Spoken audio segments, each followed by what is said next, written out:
coisa mais linda do mundo, as linhas de design do Mustang. E quando eu ia comprar carrinho, de ganhar algum presente, eu sempre fazia referência àquele carro, que quando eu era pequeno eu nem sabia que chamava Mustang, né? Sabia que era um Ford. Nas experiências desde criança, desde cheiro, flashes, assim, que eu lembro de reloginho do Corcel, quem que não lembra, né? O reloginho do Corcel, o reloginho do Del Rey, coisas que na época eram, assim, um símbolo de tecnologia, vamos falar assim, né, na época. Você pega um Mach-E, por exemplo, um Mustang Mach-E, o carro é quase um videogame, é lindo. Você pode botar o teu filho, se estiver parado no estacionamento, esperando o teu marido entrar para fazer um supermercado, a mãe pode ficar com o filho no carro e o filho ficar colorindo um desenho na tela do carro. Pode fazer, tem vários joguinhos ali. O que a nuvem manda para o carro? Então hoje, o carro, vou pegar uma Ranger ou uma F-150, um Mustang, tem mais de 40 módulos no carro. Para não dizer 100%, 80% a 90% desses módulos podem receber atualizações over the air. Esse é o podcast das pessoas e produtos que movimentam a minha, a sua, as nossas vidas.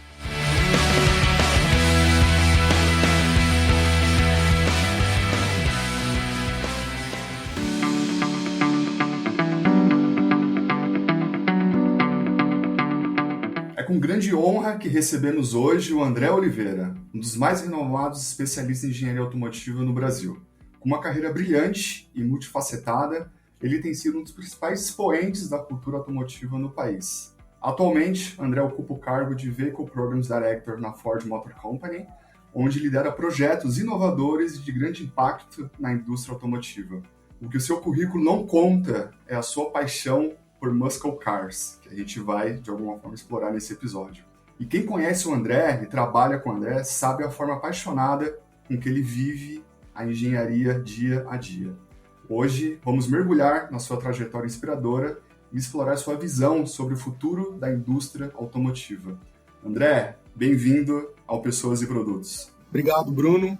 Bom dia, prazer estar aqui com você, poder falar um pouquinho mais da indústria, para o futuro dessa indústria e um pouco da minha história. Muito obrigado pelo convite.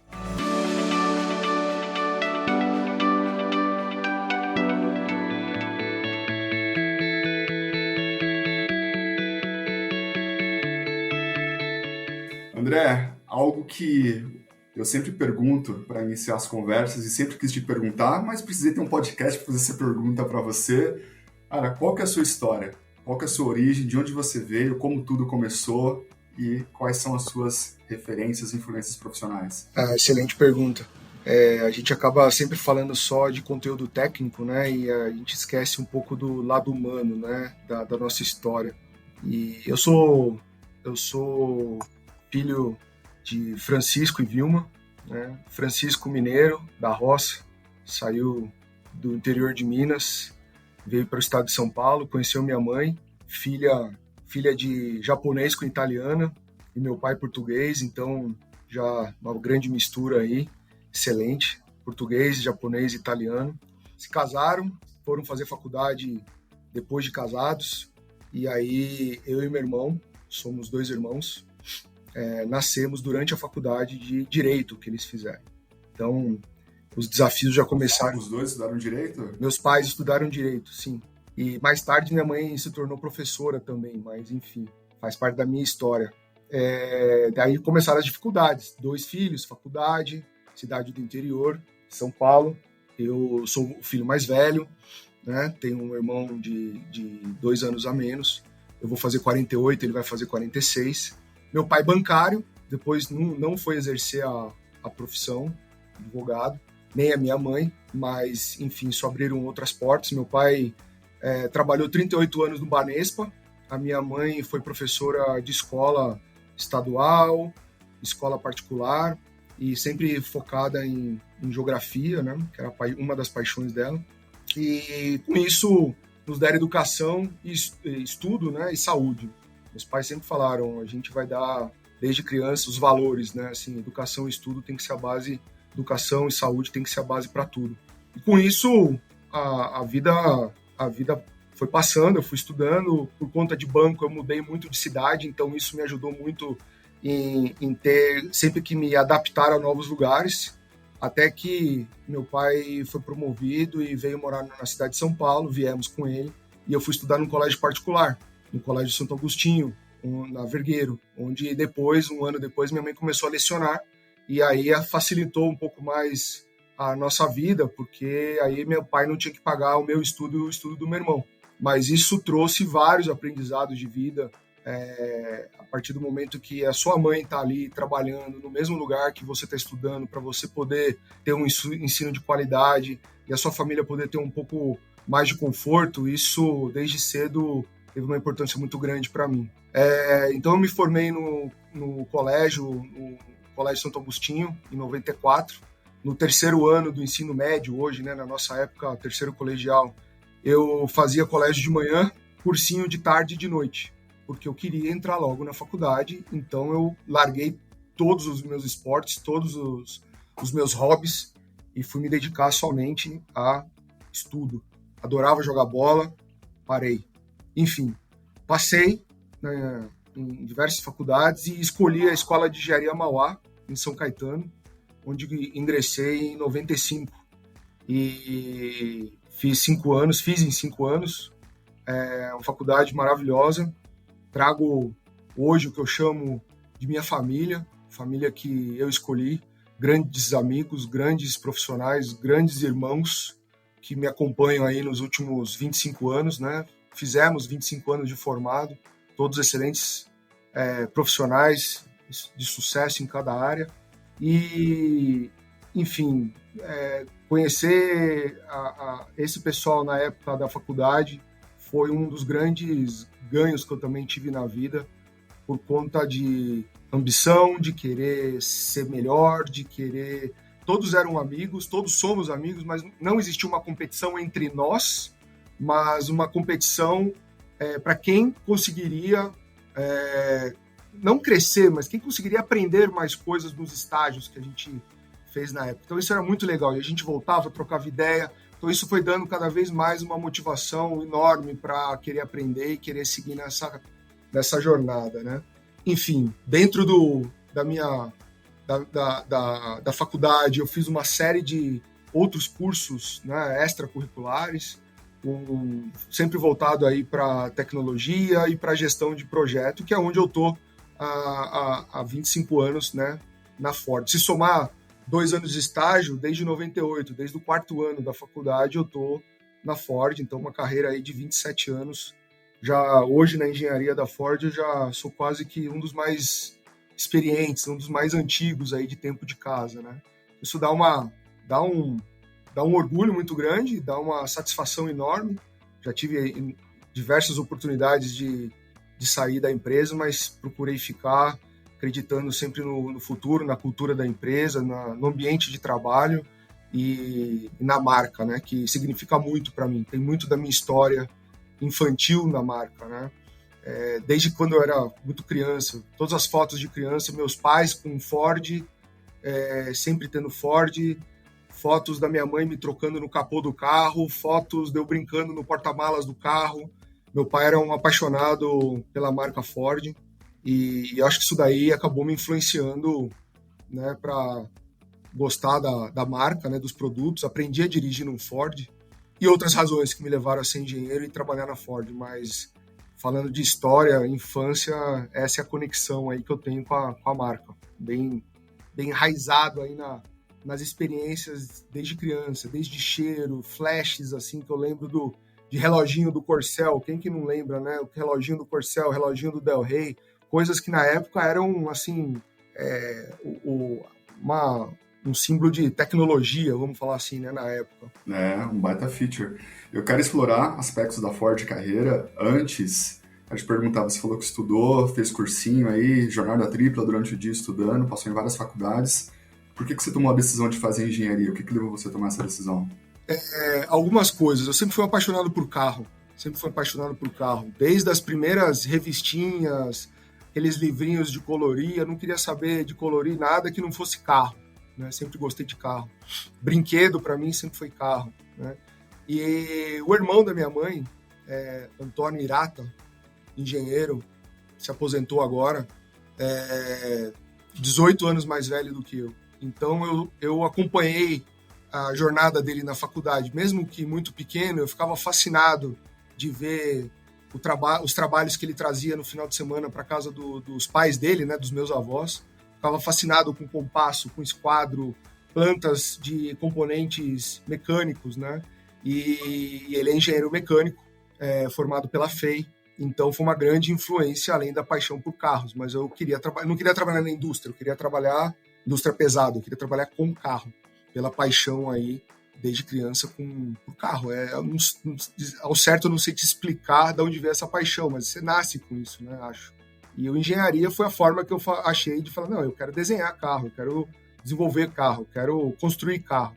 E engenharia, dentro do todo o espectro, né, na época foi onde eu me identifiquei como passaporte para buscar uma vaga na indústria automobilística.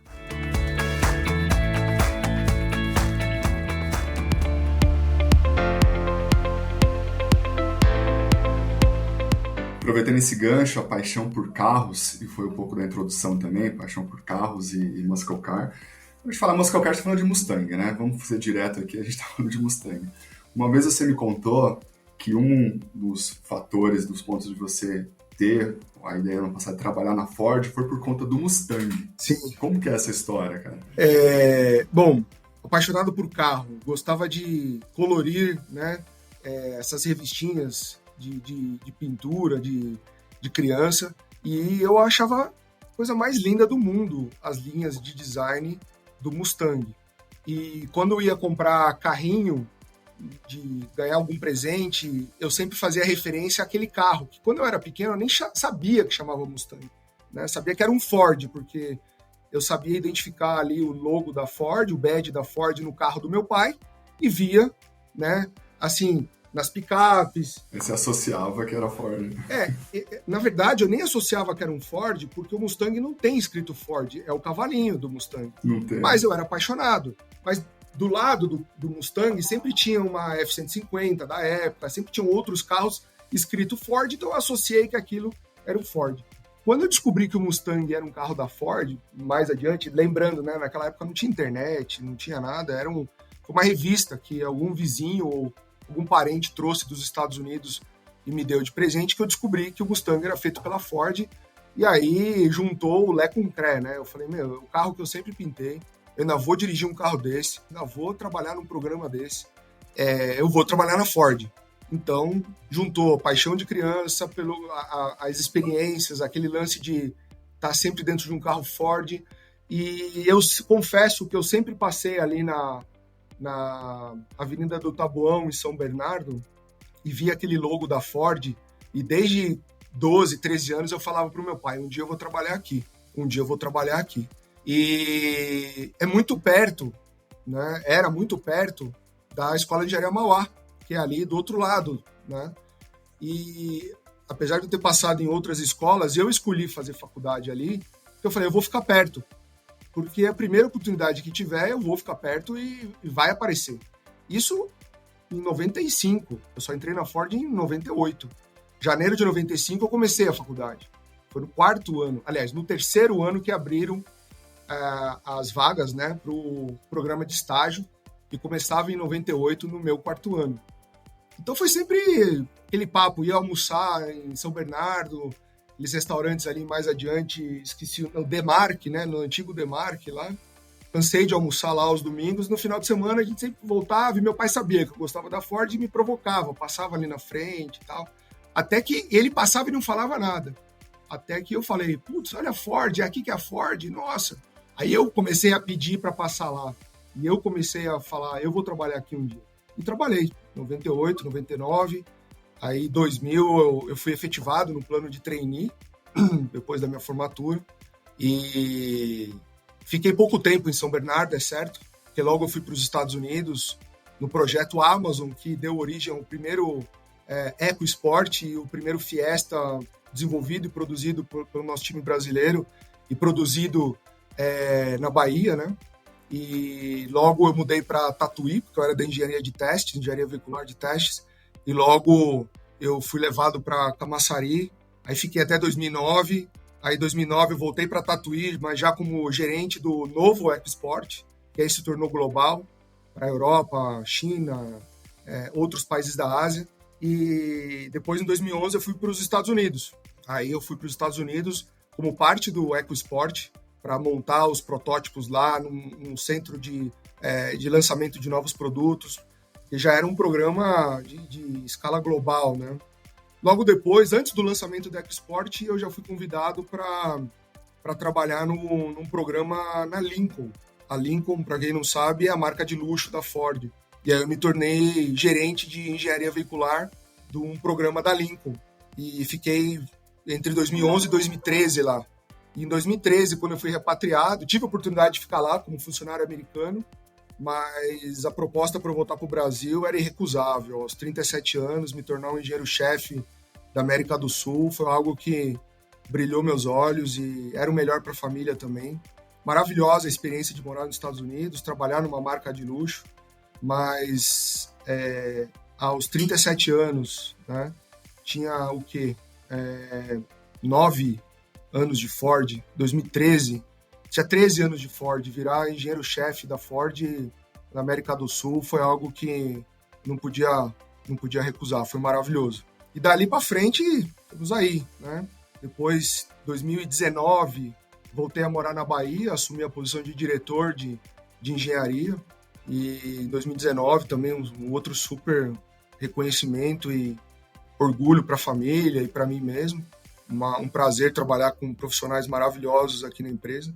2021, com toda a reestruturação, aí eu assumi a posição atual, né, de direção de todos os produtos que vendem na América do Sul, produzidos aqui ou importados com um escopo muito maior, olhando de forma holística o produto, né? Não só a parte técnica, mas a parte de business, de qualidade, melhoria contínua, enfim, tudo. Experiências do usuário, contato com a imprensa, e aí eu comecei, já tinha bastante contato com a imprensa, mas aí eu comecei a dar as entrevistas, fazer as apresentações técnicas, e que eu descobri que é uma das minhas paixões, falar do produto para o público e especializado, é um dos meus grandes prazeres hoje, falar de produto. E influenciar, quem sabe, as próximas gerações aí, né? Exato, é um desafio grande em relação a como as novas gerações veem o carro, o futuro do carro, o futuro da mobilidade, mas a gente toca nesse aspecto também daqui a pouco.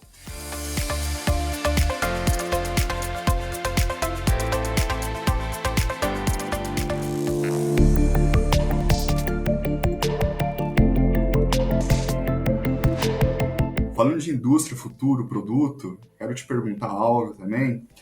Há 2 semanas eu estava num evento que você estava num painel falando sobre inteligência artificial e a generativa, coisas do tipo. E eu quero te perguntar sobre isso, uma visão de futuro. Primeiro, como que você vê hoje, como a indústria tem avançado em termos de inovação e sustentabilidade? E qual que é o papel da inteligência artificial nisso tudo? Excelente pergunta. Eu vou dividir a resposta em 2 partes, né? Acho que a indústria, vou chamar de indústria tradicional, focada em produto, em acessórios, em features, né? Ela vem evoluindo muito, a gente tem visto cada vez mais experiências. Eu não gosto de ficar falando só de acessório, acho que a gente tem que falar de features, né? A gente tem que falar de experiências embarcadas. A gente tem que falar como que o consumidor interage com aquilo, onde que aquele determinado item, peça ou software, né, que é para onde a indústria está tendo avançado muito mais, oferece de comodidade direta ou indireta para o consumidor. Então, não é recente, mas você tem visto aí toda a evolução de veículos híbridos flex, carros 100% elétricos, né? Você tem visto aí toda essa evolução na linha de motorização, né? Ou de propulsão. A gente já não fala mais de motorização, a gente já fala de propulsão. Então, hoje eu não tenho engenheiros de motor, eu tenho engenheiros de propulsão, que podem ser via combustão interna, ou pode ser combustão interna simples, combustão interna híbrida, ou motores elétricos, né? A bateria. E aí, o mundo de carros híbridos e a bateria entram no mundo, né? É um outro mundo, porque tem várias tecnologias, vários tipos de bateria, vários tipos de recarregamento dessas baterias, enfim. Talvez esse pode ser um outro podcast, Bruno, no futuro, para a gente falar detalhado sobre isso. E então você vê uma série de atividades, né? Você vê uma série de evoluções, desde conforto em banco, o banco com muito mais graus de liberdade, de movimentação do banco, então várias posições, banco que já gira no próprio eixo, virando para trás. Você vê uma série, banco que faz massagem, né? Caixa de som embutido em banco. Você vê uma série de novidades. A gente não fala mais teto solar, que é aquele pequenininho, você já fala de teto panorâmico, vidro com função estrutural. Então, acho que a indústria evoluiu muito nisso daí, mas, sinceramente, eu acho que está esgotando na parte de hardware, vamos falar assim, na parte de peças e acessórios. Você tem novas peças e novos acessórios sendo desenvolvidos, mas muito mais no aspecto funcional e no aspecto de design. No final do dia, um banco vai continuar sendo um banco, vai oferecer outros confortos, outros shapes, outros designs, mas é um banco. Agora, o mundo está se voltando, a tecnologia está se voltando e está transformando os carros em celulares sobre rodas. E o que eu estou trazendo com isso? Tecnologia embarcada, software embarcado. Hoje, 100% dos carros produzidos no mundo, todos são equipados com modem, com tecnologia 5G e expansível e de graça. Aqui na América do Sul, a gente optou por oferecer o serviço de graça. Então eu tenho um Wi-Fi hotspot dentro do carro? Não, porque isso é um serviço pago, prestado pelas empresas, e a gente acredita que por que eu vou ter um Wi-Fi hotspot se eu posso colocar o meu celular como Wi-Fi hotspot e meu filho que está no banco de trás pode consumir o meu Wi-Fi, né? A gente acredita que ainda ninguém está disposto a ficar pagando mais pacote para todo mundo. Senão ele teria pago já um Wi-Fi, um chip de Wi-Fi para o tablet do filho, ou para as crianças menores. Muito bem. Tecnologia embarcada, modem embarcado. O que significa? Dados. Dados, a gente costuma dizer que os dados estão se transformando no novo petróleo. Já são o novo petróleo. Os dados, tecnologia. E o que acontece?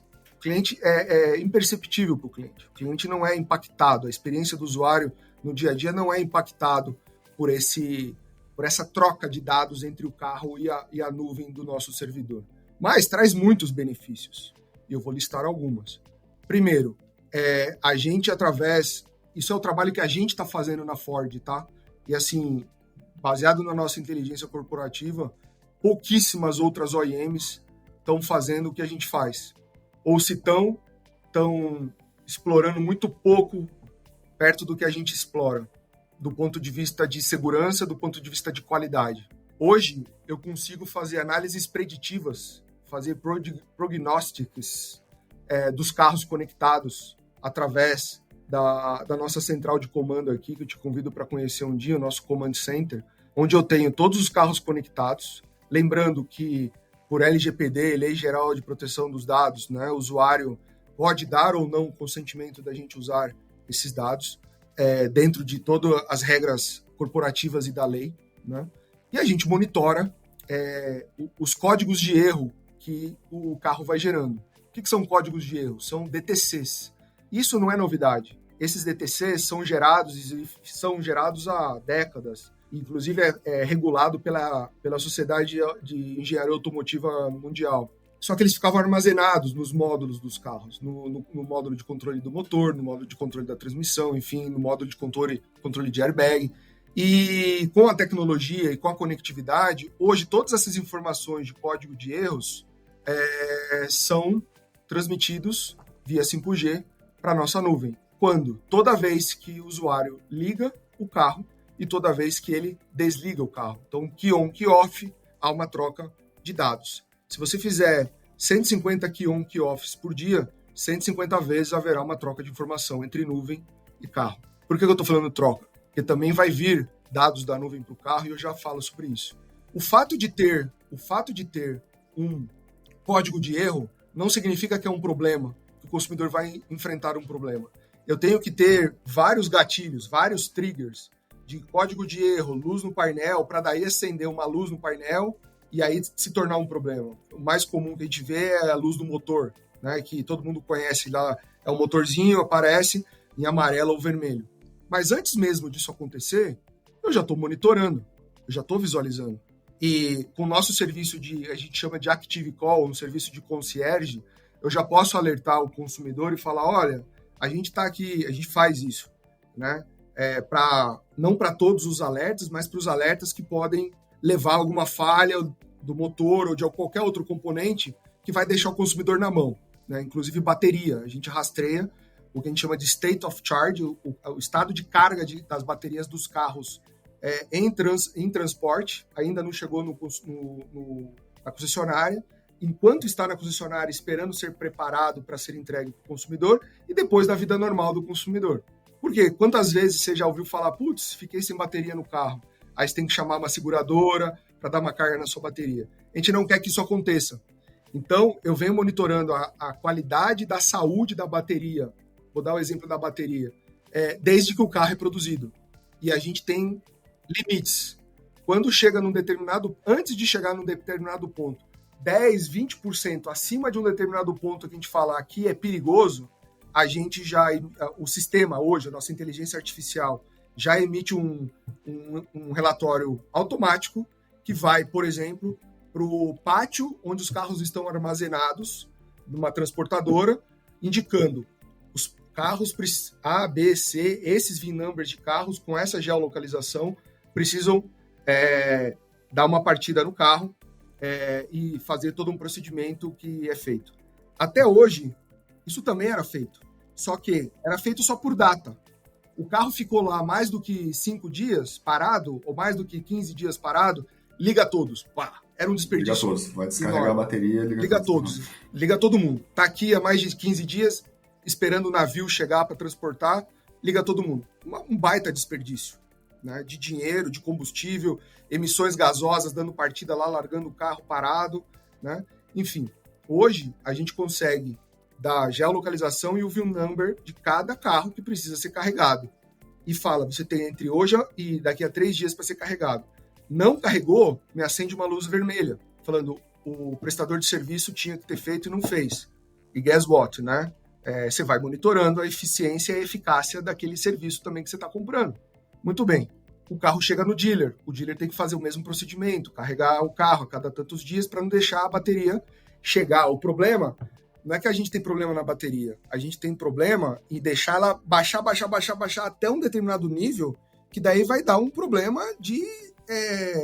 a gente chama de efeito memória, né? A gente fala de celular, chega um ponto que você não consegue mais carregar aquela bateria. Ela não é recuperável, ela não é mais recarregável no seu máximo de carga. Então, a gente está num nível que hoje a gente controla a saúde da bateria antes da venda e pós-venda, e quando chega perto de um limite de vida, né, perigosa ali, de forma que vai causar um dano permanente, a gente liga para o consumidor e fala, você está 15 dias sem dar partida no seu carro. E olha que coisa fantástica, olha que mudança de paradigma. Antes, você sabia de um DTC quando o carro ia para a concessionária, para uma revisão, algum problema de campo. Agora você tem essa informação em tempo real. Imagina um mundo de possibilidades que isso abre, de análises preditivas, manutenções, evoluções do produto. É um mundo que se abre de oportunidades.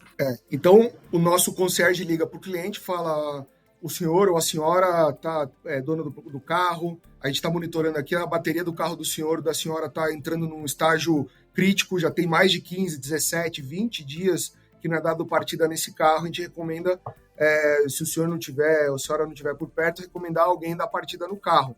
Ah, mas eu estou na Europa, viajando com a minha família, né? O que eu faço? Então, o carro está parado num lugar seguro, está fechado, está num lugar que se der partida pode asfixiar alguém, porque você está emitindo gás ali. Está num lugar seguro? Está num lugar que o senhor conseguiria dar partida pelo Ford Pass. A gente dá partida no carro pelo Ford Pass. Fala, não, o carro está na fazenda. Então o senhor pode pegar... O senhor tem o Ford Pass instalado? Tenho. Então o senhor pode dar a partida pelo carro, pelo próprio celular, do FortiPass. Aí ele fala, não acredito, é isso mesmo? Não, é isso mesmo, o senhor pode dar partida, ele vai dar partida. Olha a experiência do cliente, olha a experiência, a relação com a marca. Ele vai ficar 10 minutos ligado, é o suficiente para o senhor ou a senhora carregar e não ter problema quando vocês voltarem.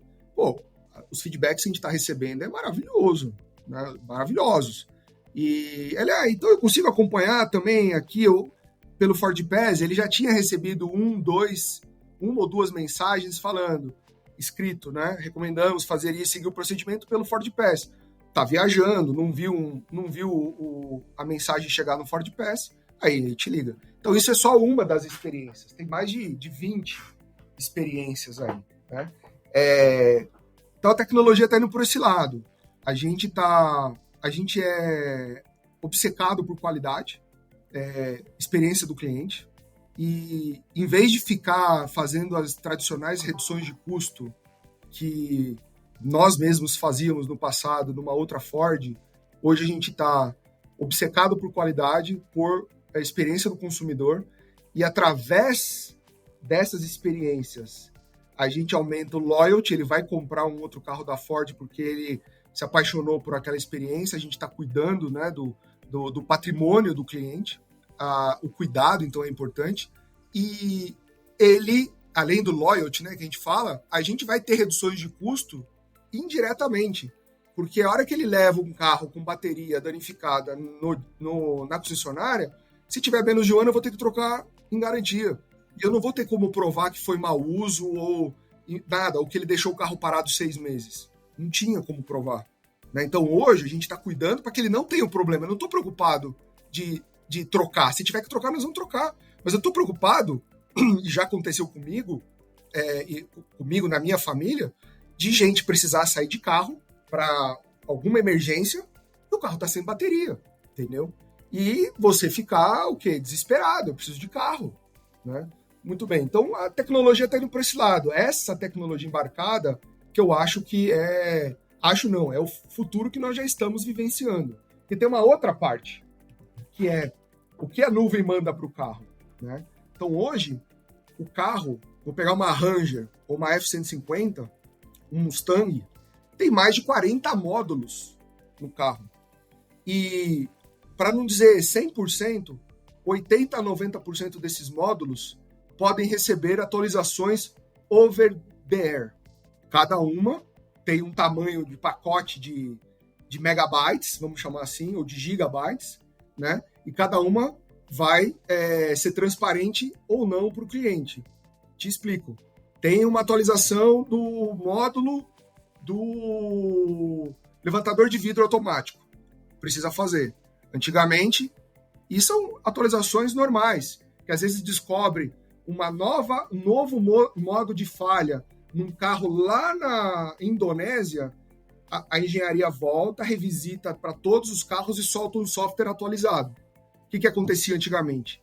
Ou esperava, ou tinha que fazer um recall para atualizar o carro de todo mundo, se fosse um item relacionado à segurança, ou um item só de satisfação de qualidade, tendo problema ou não, numa próxima revisão, numa próxima ida ao concessionário, esse consumidor teria o carro atualizado. Agora, eu solto um pacote de atualização para os VIN numbers, para os carros específicos que eu quiser. Se for uma atualização que não precisa, não afeta a segurança, vamos chamar assim, e você tiver deixado no setup do carro as atualizações como automáticas, que é assim que sai de fábrica, se ninguém tirou, vai vir atualização automática, depois você vai ser só informado, vai ter uma telinha, vai ter um pop-up, que a gente chama uma mensagem de texto falando, seu carro recebeu uma atualização automática do módulo de controle do vidro e você tá ok, boa viagem. Aperta ok e desaparece. Igual um celular, quando você dorme, acorda, ele atualizou o sistema operacional e Exato. Você foi informado que ele foi atualizado. Agora, tem atualizações que vão tomar mais tempo, porque são pacotes de dados maiores. Atualização do módulo de controle do motor. Primeiro, eu não posso fazer com o motor ligado, por uma questão de segurança. Eu tenho que fazer com o carro parado. Não estar ligado, ele tem que estar estacionado. E vai demorar 6 horas. Aí vem uma tela lá de programação falando precisamos fazer a atualização automática do software do seu motor, por exemplo. Eu não lembro as palavras, tá? Mas no final esse que é o sentido. Você quer agendar para hoje à noite? Como celular. Você quer programar para hoje à noite? Quer programar para horário específico? Quero programar. Então significa, toma 6 horas, leva 6 horas. Então por quê? É feito todo o download de vários gigabytes, 4, 5, 10, dependendo, de graça para o consumidor, não é cobrado. A partir do momento que fez todo o download, é apagado o software anterior para poder instalar o novo. Então eu não posso estar com o carro andando, concorda? Não posso, causa problemas. Então esse é o protocolo de segurança. Então, ele programa, vai lá, no outro dia quando você chegar para dirigir o carro, você ligou o carro, download feito com sucesso, instalação feita com sucesso, ok to go. E vida que segue. Então isso é só um exemplo ou dois que eu dei aqui de bateria, de módulo de motor e de atualizações over the air que já estão acontecendo nos nossos carros e os clientes nem sabem. A gente comunica, a gente fala para a mídia, mas passa despercebido. Graças a Deus, porque tem que ser mesmo uma experiência seamless, tem que ser tudo automático. Porque você tem diversas faixas etárias, diversas gerações, quem está acostumado, quem não está, e tem que ser transparente mesmo. Mas a gente não pode deixar de informar que o seu carro foi atualizado. Então, o mundo da automobilística está indo para esse caminho. A gente já está lá. A Ford, globalmente, principalmente aqui no Brasil. E mais, te digo, tudo isso que a gente está fazendo, muito do que a gente está fazendo, são soluções locais que agora a gente vai levar para o global. A gente tem aí os caminhos traçados de soluções que nós estamos desenvolvendo aqui para serem expandidas e se tornarem práticas e procedimentos globais. E aí o ganho é difícil até de mensurar. E sem deletar acessórios, sem encontrar reduções de custo visíveis ao consumidor. Na verdade, a gente está oferecendo uma experiência maravilhosa sobre qualidade, sobre cuidando do seu produto. Mesmo antes de você saber, a gente já está cuidando. E tem uma frase que eu falo, que eu me inspirei numa propaganda da Amazon, de 2014, que eles começaram a usar análises preditivas, e a propaganda era assim: we ship before you buy. Ou seja, estatisticamente, baseado na prática de consumo de uma determinada região, ele já mandava da central grande para centrais menores produtos com uma maior saída. E aqui, o ship before you buy, a gente traduziu para we care before you need. Então, a gente já está se preocupando antes mesmo de você saber que você precisa, evitando trocas de componentes desnecessárias, evitando falhas catastróficas, os custos mais altos e deixar o cliente na mão, que no final do dia ninguém quer ficar sem carro. Fantástico, e esse é o tipo de inovação que gera valor para o cliente, como você disse, que gera loyalty, que gera fidelidade, que melhora a experiência. Isso é fantástico, esses exemplos são muito legais. E tem outros que eu não posso nem contar ainda porque estão em fase experimental, mas você vai ficar... Ah, é? Você vai ficar surpreso. Fica pro próximo episódio, aí você me conta.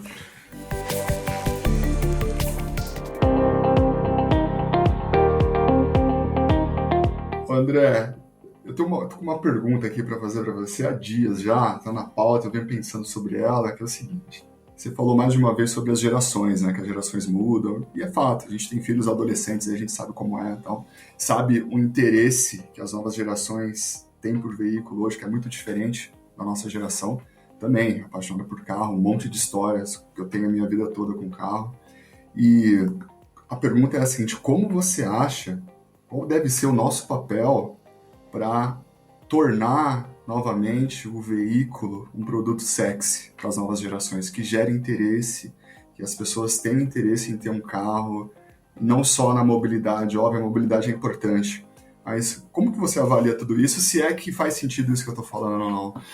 Faz total sentido, né? Faz total sentido. Eu acho que muito do que veio acontecendo nos últimos anos é uma transformação do carro em commodity. É tudo igual. Muita gente compra carro, facilitou ao longo dos anos, facilitada a compra de carros hoje em dia, carros mais populares, né? E as gerações foram perdendo interesse, porque ter um carro para determinadas gerações deixou de ser um diferencial, deixou de ser uma comodidade e passou a ser assim, um meio de transporte simplesmente porque era um carro commodity.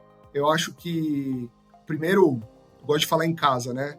com os meus filhos. Eu acho que é fácil, talvez, quem vai ouvir a gente falar, bom, mas você é um especialista, os seus filhos veem a paixão que você tem por carro e eles entram nessa dinâmica, né?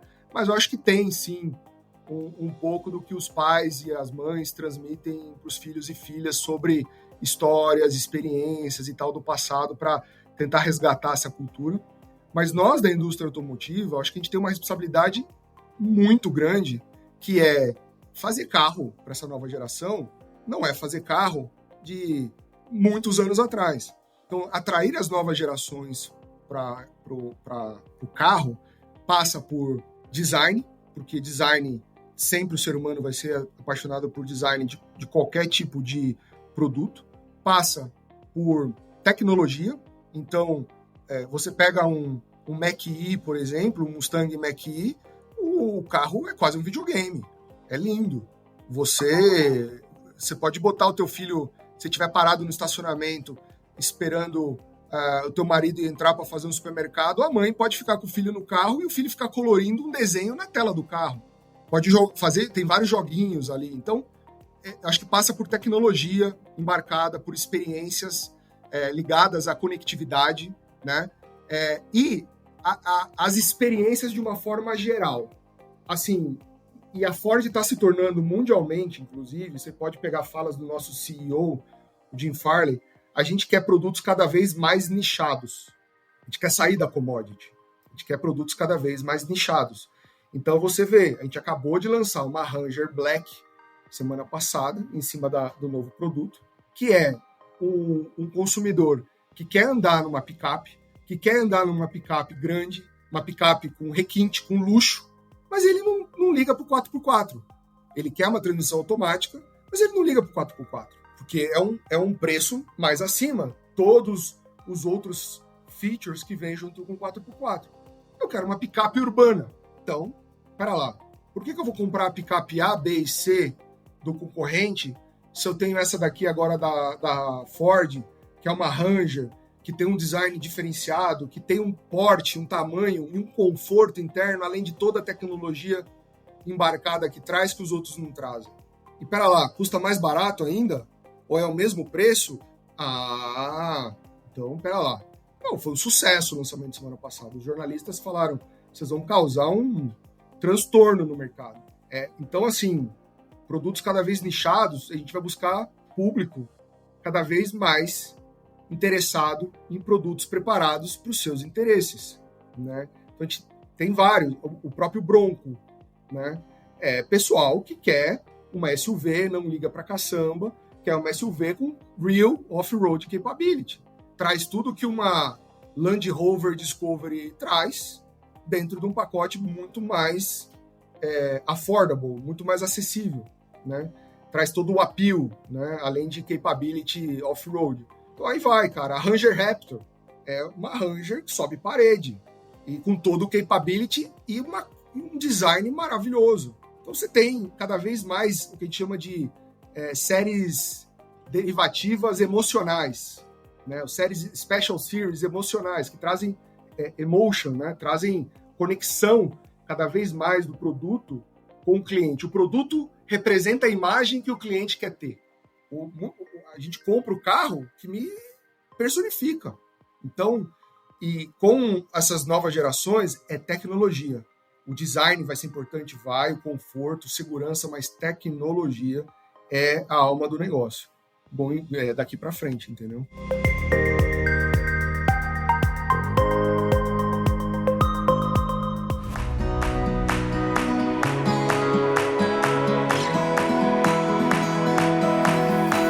André, qual que é a sua zona de impacto? Qual área, atividade ou função que você acredita que faz diferença na vida das pessoas, no mundo, na sociedade? Bom, eu sou responsável por muita coisa dentro da Ford, mas trabalhar para cada vez mais a gente emitir cada vez menos emissões gasosas, né? Trabalhar para reduzir cada vez mais as emissões gasosas com combustíveis alternativos, né? É uma das grandes paixões que eu tenho por conta da minha formação, por conta do país que a gente vive, enfim, todos os aspectos de ESG, né, de environment, de meio ambiente, querendo deixar no final um legado e um mundo melhor para os meus filhos. Fora os aspectos de emissões, inovação é o que me move, né? E mais recentemente, nos últimos 2 anos, tecnologia, né? Toda essa parte de conectividade, coisa que eu tive que aprender muito rápido, me vi de repente um dinossauro falando com software developers de 25 anos, 24 anos, 23 anos, sabendo muito mais, eu não sabendo nem falar o abecedário com eles. Então, eu tive que estudar, me preparar. Confesso que eu não sei fazer as programações e não é onde eu vou agregar valor para a indústria. Eu vou agregar valor para a indústria trazendo as ideias, as inovações, as novas experiências, as novas oportunidades de oferecer novas experiências para o consumidor e, obviamente, através de serviços da Ford, onde que eu crio valor hoje, e cuidando dos consumidores, cuidando dos produtos que, no final, está cuidando da vida dos consumidores. Segurança ativa, segurança passiva, né? Todos esses aspectos que envolvem conectividade é onde hoje acho que tem mais espaço no meu coração, porque é o que eu chamo de nova engenharia. A engenharia mais tradicional, tem muita gente já cuidando, tem uma equipe grande trabalhando comigo nisso. Eu entro, eu dou os meus feedbacks, eu dou os meus direcionais, mas eu crio muito pouco. E um engenheiro gosta de criar, gosta de inovar. E onde eu crio, onde eu faço brainstorming, onde a gente faz MVPs, é nessa parte de tecnologia, de serviços de conectividade e nos veículos emocionais, nas novas séries. Acabei de sair de uma reunião antes de entrar aqui com você, estava discutindo ideias de novos produtos derivados, né, dos produtos, vamos dizer, normais da nossa empresa, então, de produção da nossa empresa. Então, assim, isso me enche de paixão, me renova a cada dia, e apesar de ter aí 25 anos, eu não penso em parar de trabalhar tão cedo, por conta de todas essas experiências e como que eu posso contribuir para o mundo mesmo, né? Por isso que eu faço questão de ir em seminários, faço questão de dar entrevista, faço questão de falar, porque eu não quero ser só a Ford ter esse tipo de trabalho, ou só a Ford ter esse tipo de serviço ao consumidor, entendeu? Acho que todo mundo vai migrar para isso, mas que todo mundo se inspire, que tenham a visão de investir em algo que vai trazer, no final do dia, elementos e de segurança e de experiências focado no consumidor. E é através também de competição que a gente vai buscar melhorar sempre, né? Você não ter competidor não é bom. E eu não estou falando que a competição não faz, tá? Muita gente já está fazendo, mas em níveis diferentes de serviços ou de utilização desses dados. Tem gente que está monetizando. Não quero entrar nessa pauta, mas a nossa governança é totalmente focada em experiência e qualidade. André, me indica 2 pessoas para o podcast para ter esse papo legal aqui, igual a gente está batendo esse papo. Cara, acho que 2 pessoas que estão fazendo um trabalho maravilhoso, quer dizer, muita gente está fazendo, mas 2 nomes assim que vêm à minha cabeça. A Ariane Campos, ela é uma das nossas líderes aqui, engenheira, é uma das faces das mulheres dentro da engenharia, é uma mentora de muitas mulheres no início de carreira, homens também, mas ela faz um trabalho de inspiração muito grande com jovens mulheres que ingressam na indústria automobilística, que hoje não necessariamente precisa ser engenheiro ou engenheira, né? Hoje a gente tem desde desenvolvedores de software, administradores, né, de gestão de projetos, até as mais outras, até psicólogo a gente tem dentro do time, porque trabalha nas questões das experiências e tudo mais. Então a Ariane é um super talento nosso, recomendaria ela. E recomendaria o Luciano Dreimeyer. O Luciano é um grande parceiro, também ligado à conectividade, só que hoje ele está mais focado em funções globais, que depois voltam para a América do Sul, porque, como você sabe, 1/3 dos quase 2.000 engenheiros da Ford, aliás, 1/3 de todas as tecnologias da Ford já são desenvolvidas por 1/3 dos quase 2.000 engenheiros daqui localizados na América do Sul. Então, assim, mais de 1.500 pessoas trabalhando para a matriz nos Estados Unidos, desenvolvendo tecnologia. e todas as tecnologias da Ford, 33% é feito por nós. Luciano ligado também à conectividade, serviços integrados, integrated services, que a gente fala, que vai explorar novos capítulos aí, talvez, mais oportunidades. Tem coisa que ele não vai poder falar, porque ainda é segredo mundial, mas tenho certeza que ele vai poder contribuir bastante também para esse tema de conectividade, tecnologia. Já é um gancho aí para ele falar mais aí desse tema. Boa. André, 2 pontos. Eu super te admiro e gosto muito das pessoas que colocam amor, cara, e paixão naquilo que fazem, sabe? Tipo, cara, trabalho não é trocar tempo por dinheiro, cara. É ter propósito, é trabalhar, é se sentir bem, é se divertir no trabalho. Porra, e você é um desses caras que eu super admiro e coloca amor no que você faz, muita paixão, assim como outras pessoas também, que eu já tive a chance de falar aqui. Uma história que eu lembro, eu sempre lembro, eu rio sozinho, dou risada sozinho disso. Quando eu te conheci, tava lá numa reunião em Camaçari, um monte de gente na sala. Demorei para convencer meu chefe que, não, vamos lá para Camaçari, vamos vender, tem projeto, tem potencial, total. Fui com um monte de expectativa para vender um monte de projeto e saí de lá comprando horas de engenharia da Ford, cara. Eu te vendi horas e tatuei, é isso aí. Aí voltando eu pensei, porra, como que eu vou explicar agora? Eu cheguei aqui para vender e voltei para casa comprando horas de engenharia, cara, foi um barato. Enfim, é uma história, só um exemplo. É isso aí. E um pouco desse amor, né, que eu trago não é hipocrisia, não é dinheiro, não é blá blá blá, mas você lembra lá que eu te falei do Mustang, né, lá atrás? Agora a gente acabou de fazer 60 anos do Mustang e a 7ª geração, né, desde 1964 já vendemos mais de 20 milhões de Mustangs na história e a 7ª geração foi inspirado uma releitura do shape do carro da primeira geração. E na cerimônia de celebração em Interlagos, aqui no Brasil, eu não podia deixar de fazer uma tatu, uma silhueta do Mustang. Né? E mais recentemente, sensacional. A gente fez o lançamento da Ranger, foi um projeto que eu me dediquei muito, entreguei muito do lado pessoal. Muitas vezes tive que ficar longe dos meus filhos, porque eu estava viajando a trabalho, trabalhando lá na Argentina. E eu também tinha prometido que se todo o sucesso que a gente esperava da Ranger se concretizasse, sobre aspectos não só de vendas, mas sobre a aceitação do consumidor, sobre ser reconhecida como a melhor picape do mercado e ser reconhecido como uma super qualidade, eu ia fazer uma tatuagem de uma Ranger, que também é um carro, assim, eu amo picape e Mustang, né? Então eu não podia deixar de fazer nos mesmos moldes uma Ranger no outro braço. Né? Então, agora a pergunta da galera aqui é onde que vai ser a próxima, né? Qual vai ser a próxima tatuagem? Vocês vão saber em breve, mas não posso falar ainda. E qual vai ser a próxima? Já tem em mente qual vai ser a próxima? Não posso revelar porque ainda é produto não lançado. Então, quem sabe outra hora eu volto aí e mostro outra tatuagem. Mas é isso, cara, é amor. Eu já, como eu falei, tive a oportunidade de sair inúmeras vezes e não saí, mesmo para ganhar muito mais.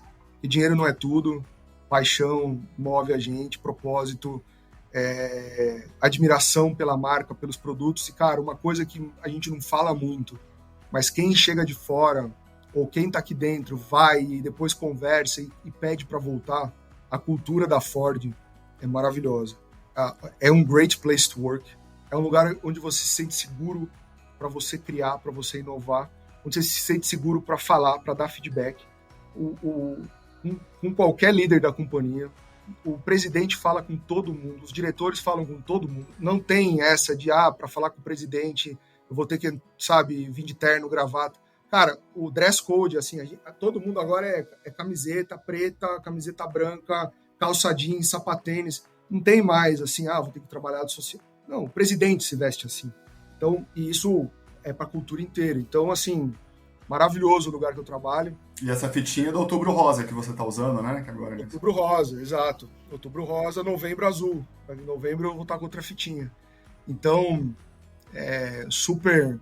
Pessoas que trabalharam aqui, saíram, pede pelo amor de Deus, deixa eu voltar porque eu estou num lugar que o ambiente é tóxico. Não tem isso. Então, a gente valoriza muito os comportamentos da nossa liderança, a cultura, os valores, e é isso que eu passo muito para todo mundo que começa a trabalhar aqui. Gente, antes de qualquer coisa, vai entender o que se espera de uma pessoa que trabalha aqui, sabe? Que isso fica, Bruno. Isso fica pra gente, pra vida, pros filhos, pra família. História linda. Aquele garoto que passava dentro do Corcel, lá com o pai, na Avenida Tabuão, viu o logo da Ford, sonhava ver o Mustang nas propagandas. É isso aí, cara.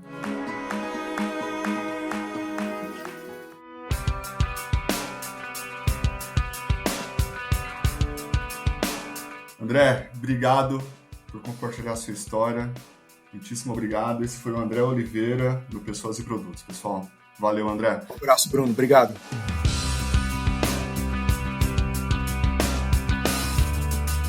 Episódio editado por Retenção Multimídia.